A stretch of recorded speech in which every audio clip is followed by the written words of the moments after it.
Yeah, hello. Thank you very much for inviting me. My name is Elisa Hennings, and I work also at the Cardiovascular Research Institute in Basel. I would like to present you our findings about BMP10, a novel and age-specific biomarker to predict adverse outcomes in patients with atrial fibrillation.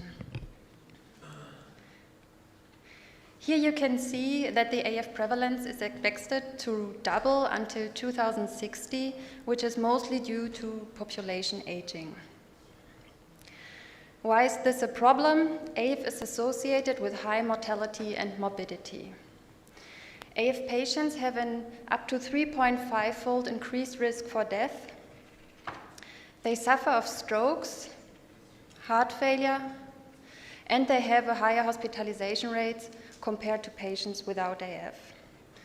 Therefore, AF is a major burden to patients, society health, and health economy. However, AF patients are a heterogeneous group, and not all of them have the same risk for these adverse outcomes. The question is now, who's at increased risk for these outcomes? But as Niels Bohr said, a Danish physicist and Nobel Prize winner, it's hard to make predictions, especially about the future. And it's the same with AF. It's not easy to make these predictions. In daily routine, we use clinical scores like the Schatz-Wass score to estimate the stroke risk and to decide whether to establish oral anticoagulation therapy. However, the score is only moderate, and we have no scores for other outcomes than stroke. Biomarkers can contribute to a more precise risk assessment, but currently there's no AF-specific biomarker. Therefore, BMP10 is very interesting for AF patients. BMP10 is a cardiac-specific biomarker expressed in the atrial chambers of the heart. It is important for cardiac development and was associated with cardiomyocyte hypertrophy, fibrosis, and inflammation. All important factors in AF. A research group from Birmingham found out that higher levels of BMP10 were associated with a higher rate of AF recurrence after catheter ablation. Here you can see the Kaplan-Meier curve, and the patients in the highest BMP10 quartile in violet Q4, they had also the highest AF recurrence rate. BMP10 outperformed 11 other cardiovascular biomarkers in their study, and you can see that BMP10 had the highest hazard ratio for AF recurrence, and the other cardiac biomarkers like troponin or NT-proBNP had a lower hazard ratio. So we wanted to challenge this biomarker and evaluate its predictive value for other outcomes.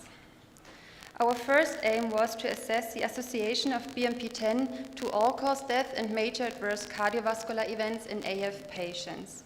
MACE was a composite of stroke, systemic embolism, myocardial infarction, cardiovascular death, and hospitalization for heart failure. Our second aim was to compare the predictive value of BMP10 to that of NT-proBNP. So we analyzed patients from Swiss AF. Luke and Katalin have already told you about this multi-center cohort study. It is conducted in 14 centers in Switzerland with more than 2,000 AF patients. Included are AF patients over 65. And we have BMP10 and NT-proBNP levels at baseline and perform yearly follow-up visits. Now to the results. First, a quick overview about the baseline characteristics. Patients are about 73 years old. 30% have coronary artery disease, 70% hypertension, 18% diabetes, and about 20% a history of stroke. So we stratified patients according to BMP10 quartiles, and you can see in dark blue that patients in the highest BMP10 quartile had also the highest cumulative incidence for both outcomes. And in the lightest blue are patients in the lowest BMP10 quartile, and they had also the lowest cumulative incidence for both outcomes. We constructed also multivariable adjusted Cox regression models, and you can see that the hazard ratio of BMP10 was elevated for both outcomes. There was also a strong linear trend across the BMP10 quartiles. I think everyone likes a good race, so the interesting question now, which biomarker is better, BMP10 or NT-proBNP? Here you can see the ROC curves for BMP10, NT-proBNP, and both biomarkers combined. And when we look at the AUCs, all are quite similar with overlapping confidence intervals for both outcomes.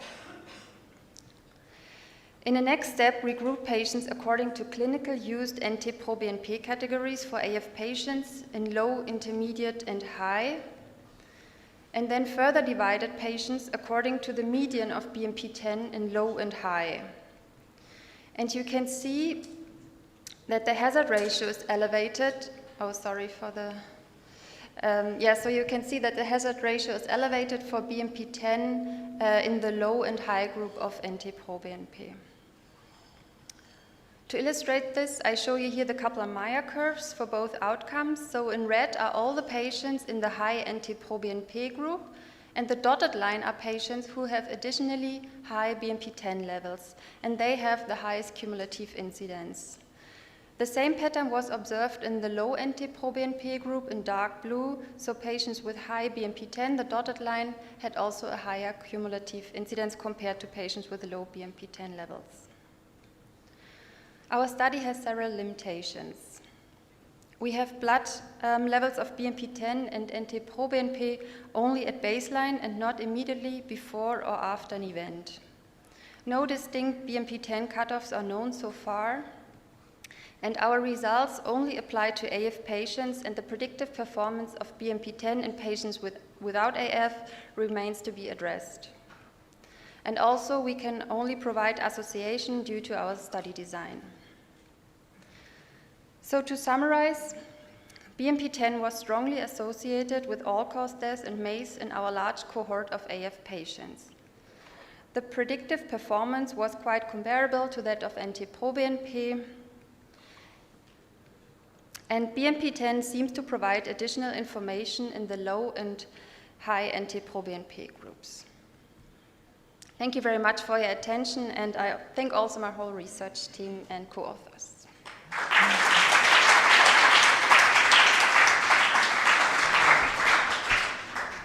Thanks for this great presentation, Elisa. Are there questions from the audience? Frank. Thank you. That was a good job. When you let a biomarker out into the real world, doctors start using it in places you had no intention for them to use it, and the specificity goes in the tank.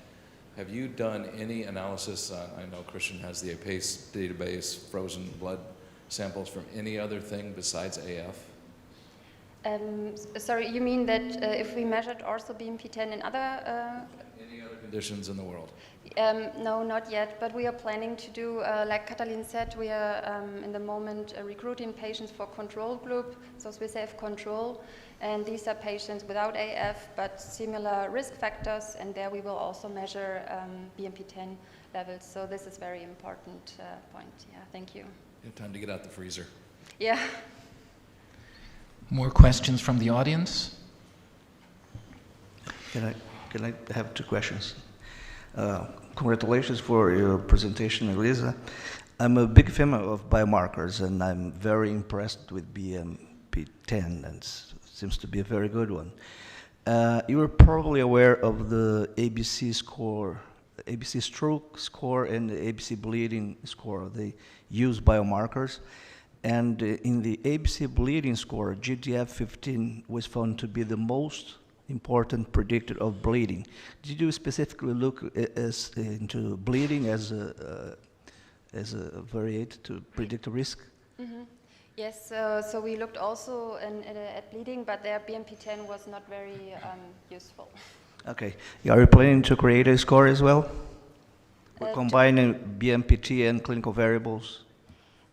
Yeah, this would be very interesting, but I think first we need more studies about BMP10 and also to see if there are maybe other subgroups where it's useful, because in the direct comparison with NT-proBNP, there was not such a benefit, and NT-proBNP is everywhere available and not so expensive. So I think it's not easy for BMP10 to show his Is strength. this biomarker already available for clinical practice or only for research?